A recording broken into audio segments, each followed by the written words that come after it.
Hello and welcome to episode 11 of Jank It Up Fuzzball. I'm your host Brian, aka Padme Jankadala. Yeah, no, I'm kind of stretching, but you know what? It feels like it's Padme week in terms of content creators in Destiny. Lots of podcast hosts are talking about Padme. She seems to be the most recently spoiled legendary from the upcoming Convergence set, and I'm really excited about her as a character. Not that I'll have one, because I don't go out and buy lots and lots and lots of boxes.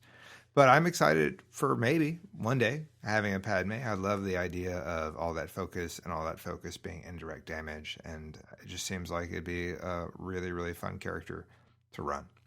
So I went with that. And if you ever have suggestions for my little jank name, AKAs, then send them to me.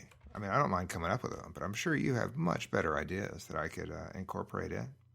Anyway, it has been a while, people. It has been about 3 weeks since my last podcast, and life gets in the way, not in a bad way, but we had our spring break. So down in the South, we typically have a week off from school, the middle of March. And so the kids were off. As I mentioned, I'm a professor, so I was off. My wife took off work, and we, just kind of palled around Texas a little bit and had a good time. But even though I didn't record a podcast, I did produce some content. So I want to talk about that. Kind of the schedule for today, or my plan. I have a lot to talk about because it's been so long. I have a lot I want to share with you. I have some decks I want to talk about some of the latest posts I've made at jankitupfuzzball.com. We're also going to talk about briefly about Convergence. I'm going to an event next week for the I guess the set's release, which is super exciting. It's my first kind of release event, so I'm excited about that. And then after talking about a couple of decks before we crack a pack, I want to talk about a product that Kingwood Hobbies makes available. I guess it's a pretty cool, I think a pretty unique Destiny product that they provide. And I'm also going to have a giveaway, our first giveaway, right? So I'm going to have something that you can enter to win as a way of just saying, hey, thanks for listening. And it's a janky price. So if you're a competitive player at heart, you may not be interested. But if you're a Destiny player and you're looking to get more Destiny people, more players involved with Destiny, then yeah, I think it might be something you'd be interested in. So that's our plan for today. It's going to be busy. It'll probably be another longer episode, even though I'm trying to keep them to half hour. But I got lots to say. I don't know. I got lots to say. So we'll see. So on my break, I played a lot of Destiny. So it's exciting. I played with my buddy Greg. We played a lot, but also my son has been asking to play a lot, and that's good. I sat down with him and we built from the rubble of my Solidarity Red Hero deck. He built a standard vehicle deck, and it's pretty good. It's 4 wide, and he's getting better at the game, which is exciting. I still make some decisions that I know are in the better benefit of keeping his mood in a better place. So he'll keep playing, but sometimes he just beats me, and that's fun, right? I'm trying my own decks out, and he just rolls a lot of heat, and that's great. So having a lot of good time playing a lot of different decks, and I'm going to talk about a couple of them in a little bit. But I did post finally my Solidarity tournament run. I wrote an article on Jank It Up Fuzzball, and I'll link to it in the show notes. And also, you can go visit jankitupfuzzball.com. But I wrote about my 5 Swiss matchups at the huge Solidarity tournament. I say huge. We had 24 players come out to a very janky 45-card Solidarity tournament last month, which the last episode talked about that event in general. But the article was just about me running E-Po, Rose, and a Clone Trooper. And it talks about my 5 matchups and how I did and kind of my thoughts on processing that. And so if you want to read about that, I would encourage you to go check it out if you haven't already. I always love reading those post-tournament reports from people. And obviously, usually they're from winners or people that have done well. It's not like you see the bottom circuit of that writing about how bad they got beat. But I've always wanted to do it. So I did it, and you can check it out. It's on the website. Another article that's on the website, and it's something that I'm going to talk about and push through social media a lot over the next week in particular, is I'm having a survey for Convergence legendaries. If you are buying a box or boxes, I am setting up a Google form, and it will be available at jankitupfuzzball.com. And if you're so kind, you want to participate, All I'm asking for is what 6 legendaries did you pull in each given box? And I'm just curious. I'm kind of a data nerd anyway, and I'm just like, well, does everyone get the same color variation? Does everyone, is there any kind of regional bias? Someone on Facebook thinks there's a regional bias, which is interesting. And maybe there is. Maybe there's something to that. Yeah, I'm just curious. And so if you're going to an event after the release and you have boxes on the way, or you're going to open some boxes, please consider jotting down your legendaries, and then at a free moment, visiting jank.fuzzball.com, finding the survey, and filling it out. I'm going to ask for your email address, and then just tell me the 6 legendaries you got. If you want to tell me where you were at, that's fine too. But otherwise, really just curious, what legendaries did you pull in each box? Is there any kind of pattern? Is there something we can deduce? It's all voluntary, but still, I'm curious. I hope we get a good response, and it'll be open, forever. So if you open a box a month from now and you want to contribute to the data, that'd be great. So those 2 things did come up on the website. So even though I haven't been podcasting, I have been getting some things set on the website. So please, if you're interested in that data sharing or recording data, which I think is exciting, spread the word. Please share it with your play groups. Please share it with your friends. If you happen to be another content creator and you want to mention it on a forthcoming pod, that would be awesome. But let's get the word out. Let's just see what kind of data we can find. Convergence. Let's talk briefly about Convergence. It comes out on the 28th, and as I mentioned, I'm going to go to a release event. I'm going to go to a box tournament. So I'm going to buy a box all by myself. I've never bought a box. I bought boxes, but I usually share them with either my friends doing a draft, or I've split a couple of boxes with Greg at this point. But this is it. I'm going to buy a box, and it's a box tournament. So you go, each person gets a box, and then you open it, and then you build a deck from whatever's inside your box, and then you play, play some rounds of Destiny. And I'm excited by that. And then afterwards, you can hopefully make some trades, make some deals, and we'll see what's going to happen. I'm guaranteed to get 6 legendaries. And I know all you people out there are really sad about Crime Lord, but I don't have a Crime Lord. Now, please don't send me your extra Crime Lords. But if I get one, it's not going to be the worst thing in the world, right? Because I don't have one to begin with. So it'll be fine. Am I hoping to pull it? No. But if I do, I'll live. I'm hoping to get Padme. I think that'd be awesome. I think Enfys or Phasma. Yeah, just give me any of the strong female characters and I'll be good, right? I don't know. Those are the most interesting characters as far as legendaries go. I think that's cool. If I get some weapons, that's great. Yoda Spirit also, I'd be super pleased with that. I'm going to be happy no matter what. That's just kind of the way I function. But I'm excited for it. I know I'm going to be destroyed in the tournament. Like I know I probably can't build a deck immediately on the fly that's going to be too competitive. And I know we're going to be playing against great players.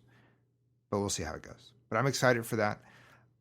I want to backtrack just a little bit and talk about, I mentioned how I wrote about the article on my Solidarity run. And the Solidarity tournament was great. That last episode where I talked about the event was very well received. It is the most listened to episode in Jank It Up Fuzzball history, which is super exciting. Not that the bar was extremely high, but it's still exciting to see that progress. And I wanted to take a brief moment and highlight how great the Destiny community is. And I think I mentioned that, I had a great time at this event, and people have said this in other podcasts, and people have said this everywhere, not just in the United States, but in other countries. The Destiny community is just a really good community of players. And that's true. I've had people send me cards anonymously and otherwise, just sharing, right? They're ambassadors to the game. They're like, hey, I know you're playing this kind of deck, and here's something I think you could use. And how cool is that, right? Just sharing. And I think those kind of people that are willing to give up some things without expecting anything in return are great ambassadors for the game to kind of grow the game. There's been a lot of discussion about growing the game. And what happened after my last podcast was really remarkable, I think, because Trey, the owner of Kingwood Hobbies, had a lot of door prizes at the event. So it was a $20 entry, and that covered a lot of the prizes. The tournament winner got a Vader spot gloss, which is great. But he also had other spot glosses that he just gave away as door prizes. So randomly, someone got a spot gloss Yoda. Randomly, I received a spot gloss Maul, which is really cool. And then one of the other door prizes was a Vader, Terror to Behold, but not any Vader. It was the San Diego cheating Vader, the Vader from the player that got caught on stream cheating and basically got harassed out of the game and sold his way out of the game. Trey reached out to that player and basically convinced him to sell his card to him. And so the players signed the card just for, verification, which is fine. And Trey gave it away. And the person that got it was a gentleman named Chris. Chris is someone that I actually played in the tournament. And I've also, Chris was the player that I traded for the Darth Mauls. So I had met Chris before, and I played him in round 1 of the Swiss. And it was a few minutes before I recognized that, before I remembered that I had met him before. But it was great. So Chris won it. And at the time, he won it, and he mentioned something like, "Oh, I'm going to sell it because I already have a playset of Vaders." I'm like, that's a good problem to have, right? And that's great. He's entitled to sell it and get some money and pay for whatever he wants to do.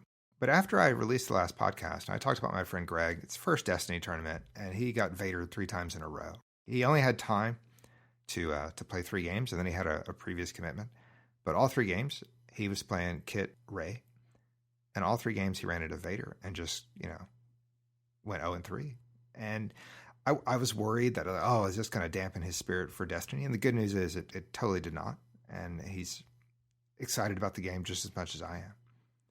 But what Chris did, Chris reached out to me after listening to the episode and say, "Hey Brian, I was really kind of I don't know how to say moved, but he was he heard what I had to say about Greg, and he said, I want to give this Vader die to Greg because he knows that Greg has a Vader die because he won it when we split our Across the Galaxy box. So Greg already has a Vader, and now Chris is offering to give him the door prize Vader. And how cool is that? For free. Hey, here's the most expensive card in Destiny. Granted, it's signed by a cheater. That's fine. But rather than ask for a trade or rather than ask for anything in return, Chris said, I want to give this to your friend. And so I met him one day after work, and he handed it over. And a few days later, I played cards with Greg, and I surprised him with it. And yeah, Greg, as you can imagine, was really amazed by the generosity and thought it was the coolest thing. And it was. And Chris, if you're listening, thank you again. It is a remarkable gesture to give up a card that I understand that you already have a playset of, but it's still something that you can immediately just turn for a trade or for money, And you gave it up to my friend, and I really appreciate that. And that's happening more and more often. That happens so much in the Destiny community, at least where I am. I hope it's happening where you are. But it's these people that are willing to kind of not just focus on what's in it for me, but to encourage other players or to give players, make sure they even if they have a negative play experience, like Greg, obviously 0-3, being Vadered 3 times. Well, now if you can't beat them, play them, right? So the worst part of this whole story is, who do you think Greg plays the most? Well, it's me. So now I get to play against Vader, probably more than I ever thought I would. So thanks a lot, Chris. Just kidding, of course. But I'm going to have to figure out how to play against Vader. Now, the silver lining here is that Greg doesn't have all the more amazing tools, at least not that I know of. He doesn't have the Vader's Fist. He doesn't have the lightsabers. But he'll still build something, right? He'll still put together something. And I'll still have to sit across the table from the Terror to Behold and figure out, what am I going to do?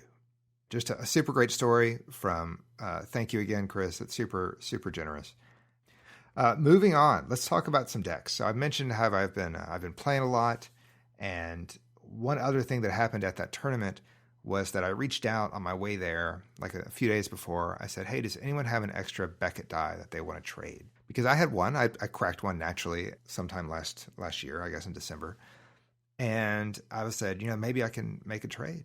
And another player there, Lawton, who actually came in second in the tournament, he responded to my request, said, yeah, I think I have a third one. I said, great. And basically, we were trying to negotiate what I could trade him back. And I'm not the huge collector, right? But he basically allowed me to trade away a couple of rares that I guess he needed to complete his collection of Across the Galaxy, and gave me a legendary.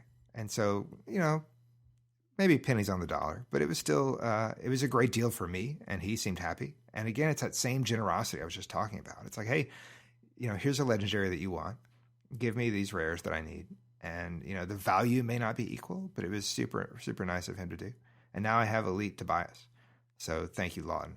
Having Elite Tobias and then having played in the Solidarity tournament, I decided I wanted to find a partner for Tobias that I had, and I didn't have one. So I started seeking out interesting partners. And looking at yellow, I said, well, let's stay mono yellow. And I realized that with Solidarity, I could run Beckett Qi'Ra. I like Qi'Ra as a character. I enjoyed Solo. I enjoyed her character in Solo. I think her ability in the Destiny game, at least the card, where you can include yellow hero and villain events in your deck, is super interesting.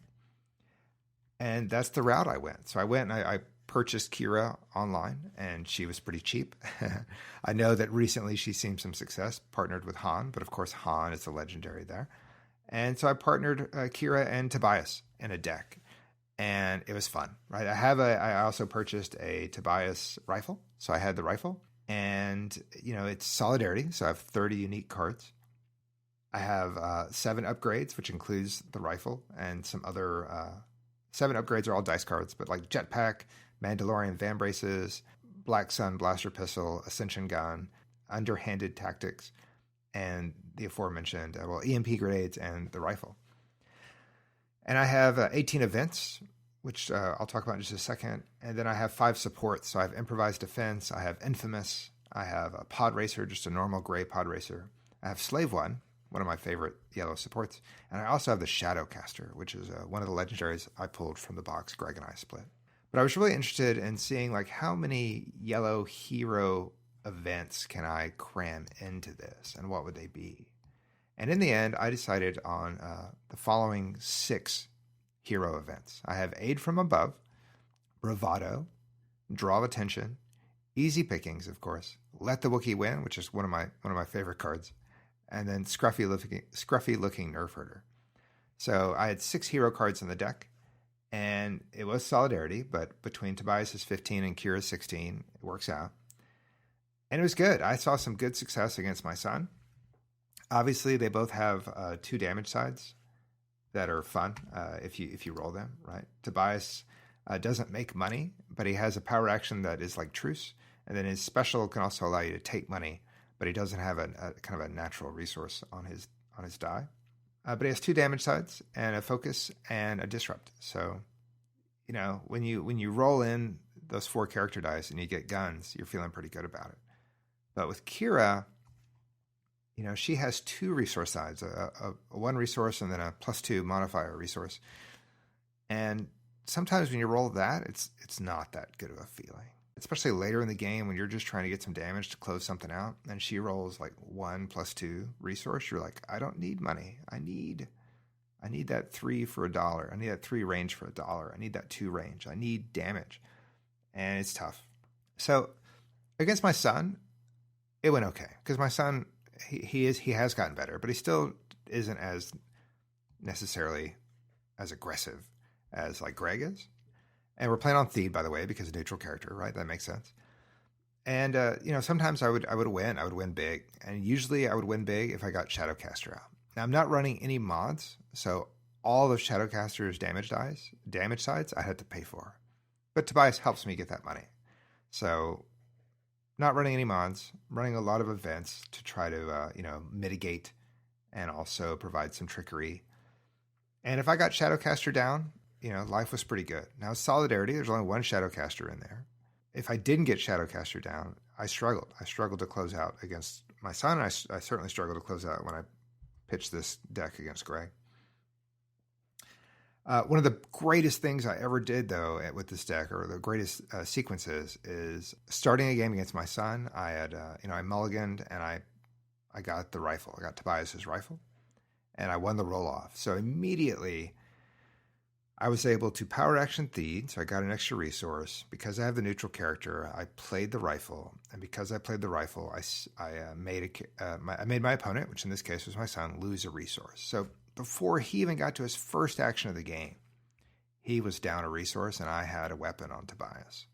And the look he gave me is really priceless. Now, it's a look I see a lot, and it's a look where he's not happy. but it was great as far as a play goes. Right now, he as an 8-year-old, he's much more emotive than an adult or an older player would probably be. So he was not having it, and I went on to win that game pretty easily, but I didn't win every game with this. And when I pitched it to Greg surprised me with a new deck of his own, and he called it Glass Cannon. So it was Elite Boba Fett and Elite Ketsuono from the Rivals set. So also mono yellow, really interesting, but it was super fast.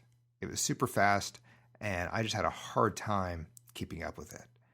And the worst thing in the world that happened was even, I think I won one game. So I won 1 out of 3, but it was tough. And the best or most memorable sequence in this game, one of those games, was that I actually landed Shadowcaster. I rolled it out, and it had 5 indirect for 2 resources. I didn't have any money, so I couldn't resolve it. So, I'm fine just letting the die sit there until I get money or do something else. But he activates Boba and rolls out Boba's special, which allows him to deal damage based on the value of any die in the pool. And so my next action, I pitched to defensively reroll the Shadowcaster die, hoping to get maybe one of the 2 sides or something. And it just rerolled into that 5. And so Boba proceeded to slam me in the face for 5 damage. So that didn't feel good. That didn't feel good at all. And that's when I was like, man, I got to really think about when to get Shadowcaster down against a Boba deck. I didn't see the rifle in those 3 games. It just felt bad. He was so fast, just getting weapons out and churning through the damage. And I just couldn't match it. Qi'Ra, I just didn't get the rolls. I rolled hot against my son several times, and I rolled very cold against Greg. And that's just part of the game, right? That's part of the game. Part of the reason why we love it is rolling the dice. But it just didn't happen. I did win a game, and I don't exactly recall what I did to win the game, so I must have rolled pretty well. It was a while ago. But, didn't feel great getting hit in the face with your own Shadowcaster die. That was not fun.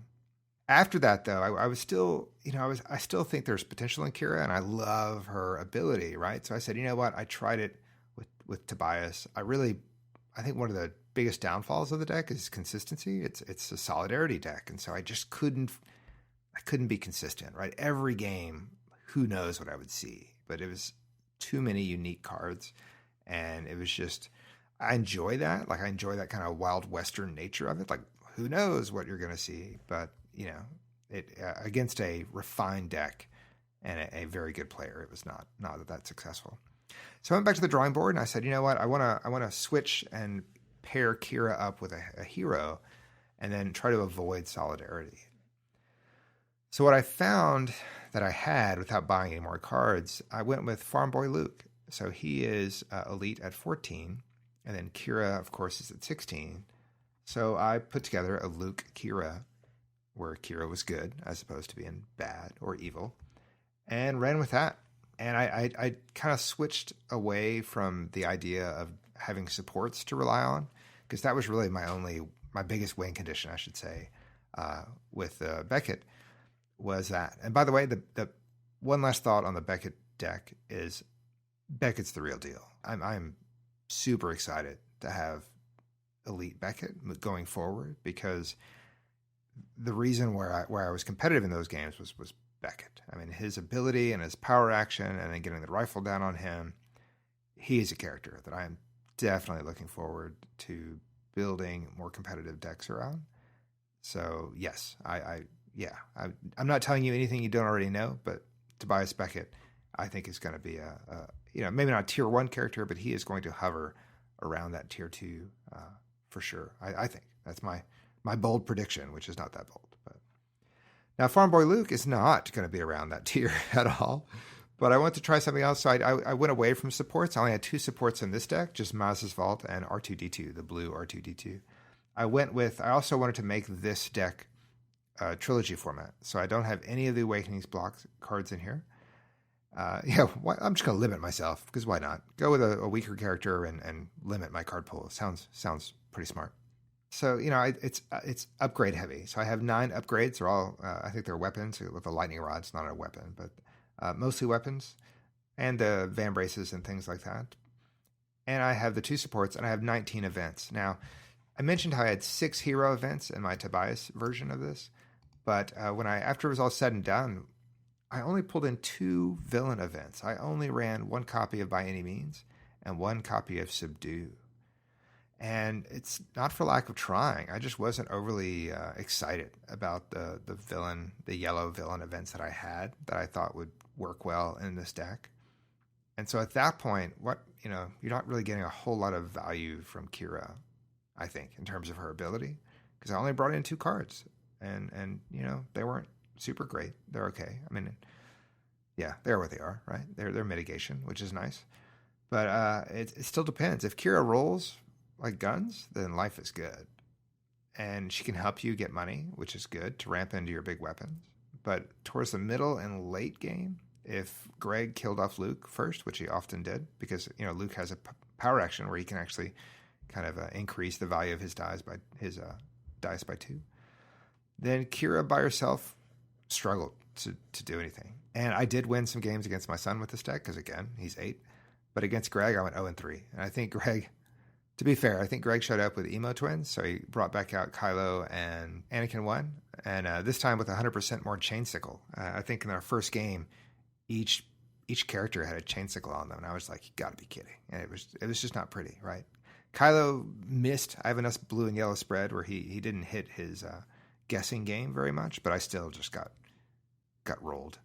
It was tough. So I pretty much lit my Qi'Ra cards on fire after that. No, I didn't, but I definitely quickly unsleeved that deck and moved on to something else. I want Qi'Ra to be good, but I think she's a supporting character even at 15, and you need to have someone who's going to deal a lot of hurt, or you're going to have some other systems in play. So I get that Han Qi'Ra is a thing, and I'm super happy about that. I will never have 2 Hans that I can run with her, right? So I'm trying my best to kind of work things out. And maybe maybe Qi'Ra Luke works. It just needs a different deck and support, right? I'm cobbling together the cards that I have mostly, and so we'll see. But I was happy to try her out with a villain and then with a hero, and I found the games enjoyable, and especially with the Luke. I don't typically play 2 wide hero with upgrade focus. And it was cool to get upgrades down and roll out, and then usually I would be able to resolve everything quickly. But then I'd have to sit there and just watch my opponent do their thing and mitigate if I had the money, or just kind of take it if I didn't. And so I think I just need more practice playing that style to kind of slow it down, or not, if the case is I just got to speed through it. But I just don't have enough reps playing 2 wide upgrade focus, and maybe that's something I can work on, right? That sounds pretty good to me. I should do that. Who knows? Of course, immediately right after that, I build a 3 wide deck because it just feels more natural to me. So there you go. All right, so that was 2 of the decks I've been playing, and they were fun. I really enjoy deck building and throwing together cards and making some edits. And I love that my son is really into playing a lot lately, because then he's got a good deck. Like I mentioned, his vehicle deck is good. It's going to do what it does. So he's excited about the game. He wants to play often, and that gives me an opportunity to throw together new ideas and see how they go. And usually it makes me overconfident when I invite Greg over, and then he puts me in my place. But that's fine. Pretty soon he'll be doing that with Vader, Terror to Behold. So I'm sure I'll love that too. So now I want to talk about a product that Trey from Kingwood Hobbies started offering, and I think it's a brilliant product. So this is going to sound probably a little bit like an advertisement for Kingwood Hobbies, and they are a sponsor or a friend of the pod for sure. I probably can't say that. They're a friend of Jank. There you go. But it's great, because what Trey started doing is he started to build ready-made decks that are kitchen table decks, right? They're janky decks, and they're a flat $10. And for $10, you get a 30-card deck with characters, obviously. You get at least, outside of your characters, you get at least 10 dice, and you get tokens. All the cards are sleeved. They're in a deck box, so it's ready to go right out of the box. So I bought one of these a while ago when I did my last 4-person draft, and I gave it to my friend who came in second behind me. I won the night, thankfully, but I didn't want to give the prize to myself. But this was fun. Trey on his website, kingwoodhobbies.com, has these ready-made decks. So he tells you the character pairings, and then, for $10, You don't exactly know what the cards are going to be, but you get a deck ready to go. And $10 is important, I think, because Keyforge, I feel like that's the Keyforge price point. So when you play Keyforge, I don't play Keyforge, but my assumption is you buy a deck and it is a unique deck, so that deck is a thing. You're not mixing cards at that point. And it's $10. So here, Trey created a Destiny deck. Now, it's not a competitive Destiny deck, right? You're not going to win a tournament with this kind of deck. But it's still an entry into the game for $10 that comes ready to play. It's already sleeved. You already have tokens. You already have the dice. And it's ready to go. And that's exciting. And after that, he came out with this new and improved version of the product, which is build your own team. So as a store, I'm sure Trey has lots of inventory. And some of that inventory, especially with rotation coming, is probably going to sit on his shelves for a long time. But this is a way where he can move some of that. So I totally see the logic in him making these decks. But I also see the logic in people that want to share the game or, invite someone in or bring something and say, hey, I got this extra deck. Why don't you try it? It's a kitchen table deck. It is a simple deck. It is going to have cards that are not going to be in standard anymore. But that's the purpose of it, right? It's a ready-made, janky kitchen table deck. And so he started offering a build your own team. And on his website, you can click on that, and I'll provide a direct link if you want to check it out. But he has a list, a form of all the characters that he has available for this build your own team. Now, you're not going to be able to choose a legendary character. You're not going to be able to choose even some of the more valuable or played rares, right? So if they're competitive or if they're in the meta, this is probably not where you're going to get them. But still, it's a way for you to go in. You choose your character pairing or characters pairing or trio or whatever you can get based on what he has available. You choose your plot to make up for any point difference from 30. And then Trey builds a deck around those characters. And he really, it's not ready-made just slotting your characters in, right? He looks at the characters you have, and then he puts a deck together that's going to complement those characters. So if you put together a melee team, he's not going to dump a bunch of guns, right? That wouldn't make sense, right? That would create a very poor play experience. So that's not what this is doing. So I saw this product and I said, I want to do this. And I thought also with Convergence coming, I only have 2 first order stormtroopers. And I know I could go out and buy some. And other content creators have posted pictures of their various FOSTs, as they're called, that they've purchased, just in case they get Phasma or they get the Mega Blaster Troopers. So I said, you know what, let me look through Trey's list. And he has some first order stormtroopers. So I said, what can I put with that? And then it dawned on me, I don't have any Val. I'm talking about Tobias and how great he is. And Val is a natural partner for Tobias. Thematic, it's perfect. And Val's at 15, and 2 first order stormtroopers are at, or Val's at 14, I think. And 2 first order stormtroopers are at 7 apiece. So I made an order with Elite Val and then first order stormtrooper. And I said, give me Fortify. I mean, I already have one, but I need a plot. And that's it. And Trey put together a deck for me based on those characters. And I'm going to read you what's on that because I mentioned it's not competitive. It's janky. It's going to have some cards that are about to rotate out next week. But it's still, I love this idea because it's in a way, it's how I imagine Keyforge is, whereas you have no idea in Keyforge. Here it's hey, I want these characters. Someone else make me a deck. And then it's a standalone object that can sit on my shelf, right? I'm not going to take it apart unless I really want to use the characters. But otherwise, I can just grab this box, this deck box, and I have a deck ready to go with its dice nearby that we can play with. So I'm going to read through the cards that Trey included in this deck just to give you an idea. And again, if you're a competitive player, just cover your earmuffs, right? But there are 16 upgrades in this deck. There's 2 copies of Ammo Belt. There's 2 copies of F11D Rifle. There's 1 Imperial Discipline. There's 2 infantry grenades. There's 2 plastoid armor. There's 2 T-21 repeating blasters. That's from the Rivals kit.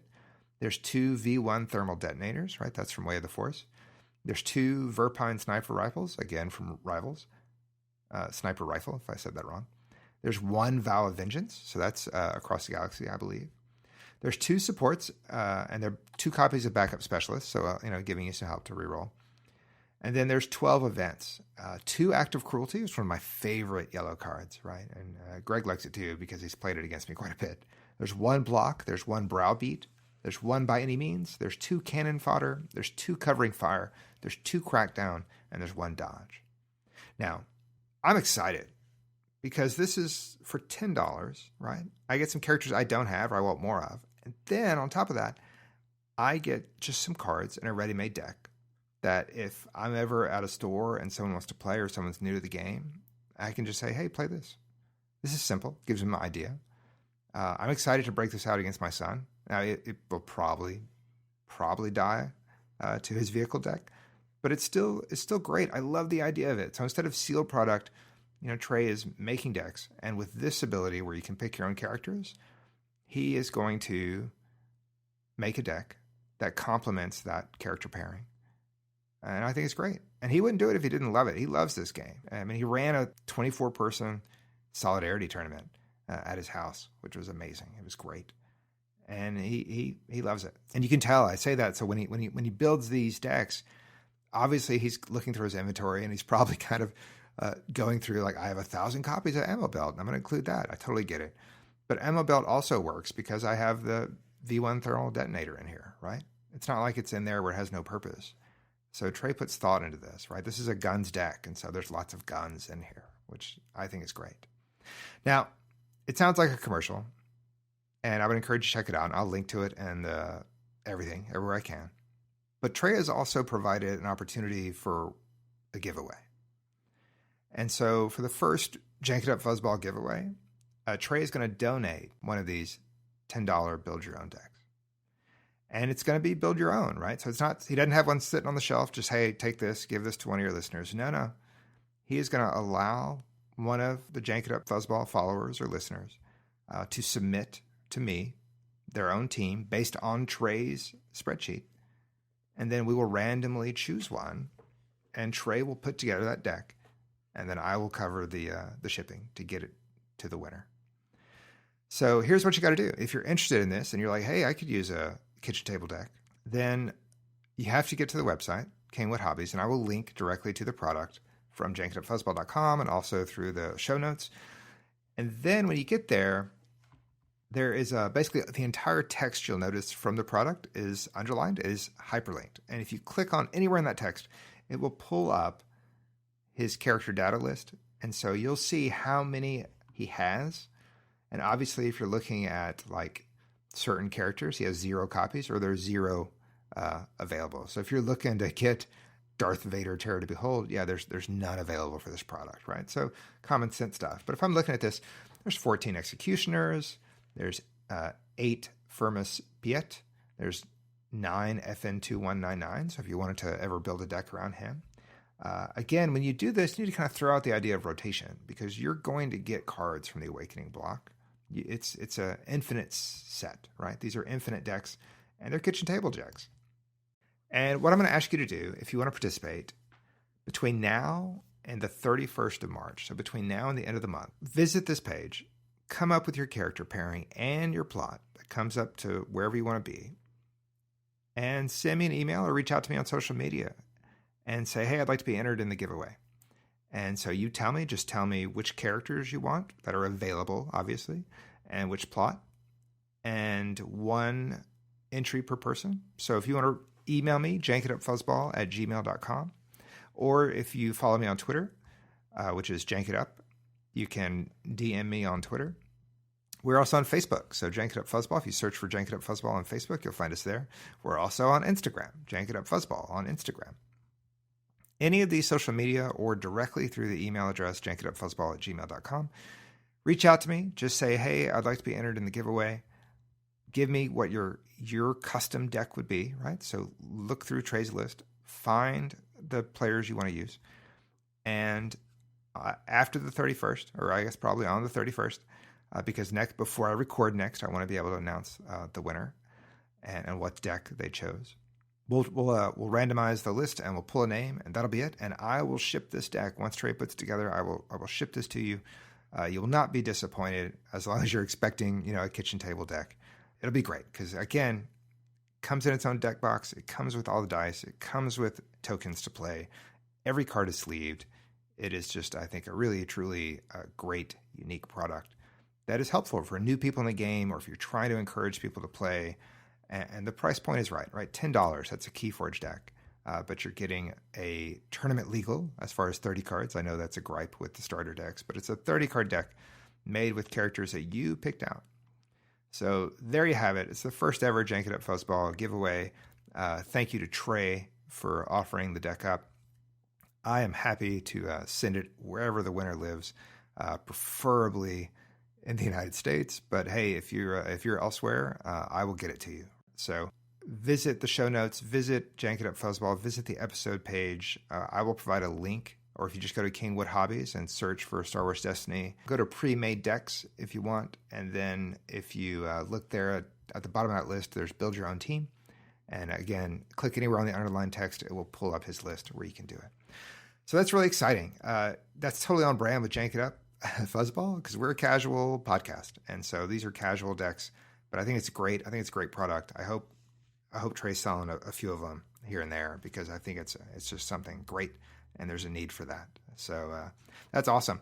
Man, we are going long, but I still got to crack a pack. That's the best part. So here we are. We're not going to delay. I have an Across the Galaxy pack right here. This is provided from Kingwood Hobbies. I mentioned, while I was at the Solidarity Tournament, Trey gave me a handful of packs and said, here you go. And so this one is the second one that I've opened from Kingwood Hobbies. Let's see what we get. Wow. Thank you, Trey. This is awesome. And I know you're waiting with bated breath. But here we go. It's a rare, not a legendary, but it's a rare that I don't have, that I'm already in love with. It's a TIE Fighter. Thank you, Kingwood Hobbies. It's my first TIE Fighter. It is a 2-cost villain vehicle support. It has Ambush. You can include up to 4 copies of this support in your deck. After you play this support, search your deck for a copy of it, reveal it, and add it to your hand. Shuffle your deck. Now, I only have one, but who knows? Maybe I'll get some more. Its die side is 1 range plus 2 range, 2 indirect, 1 disrupt, 1 resource, and a blank. Super awesome. I love vehicles. It's probably my favorite format in terms of playing, or favorite type of deck. So awesome. I don't even know what the other 4 cards are. I don't care. This is a great pull automatically. But let's talk about those other cards. The uncommon is a blue hero event. 1 cost, Into Exile. Play only if you spot 2 ready characters, exhaust one of your characters, then, until the end of the action phase, block all non-indirect damage dealt to that character by your opponents. Set this event aside. I think this is interesting, but it's so amazingly situational. I just don't know. Obviously you have to have 2 ready characters. Then you're exhausting one of your characters. So, I guess at this point, maybe your opponent's already showing lethal, and you're like, the only way I can do this is if I play this card and exhaust my nearly dead character, and then that saves him for a round. I don't know, but it is what it is. If you have an idea about where Into Exile fits, please let me know. My commons, here we go. First one up is a red villain support called Vigilance. Your opponents cannot turn dice. After the action phase ends, discard the support from play. So this is one of those cards, there's a whole set of these in Across the Galaxy, where it's something that you play, but then after the action phase of that turn ends, you get rid of it. So this one just prevents your opponents from turning dice, which I think is pretty helpful. Sometimes you go up against a deck where they're not concerned with turning dice, and then it feels like a bad card, bad experience. But there it is. Next one up is a blue support, a blue hero support. So I went from a red villain support to a blue hero support. I'm going to pronounce this wrong. Immutability? Wow. I was about to say immortality, but that's totally spelled differently. Immutability. It's a 1-cost blue support. Each of your upgrades has redeploy. Before its character is defeated, you may move this upgrade. Here we go. After this action phase ends, discard the support from play. So once again, just like the other one, it is dependent on this card exists on the table for that turn, and as soon as the action phase is over, you discard it from play. Last up is a yellow card. It is also an event. It is a 0-cost yellow neutral event. Fight fire with fire. Remove one of your dice showing indirect damage to remove a die.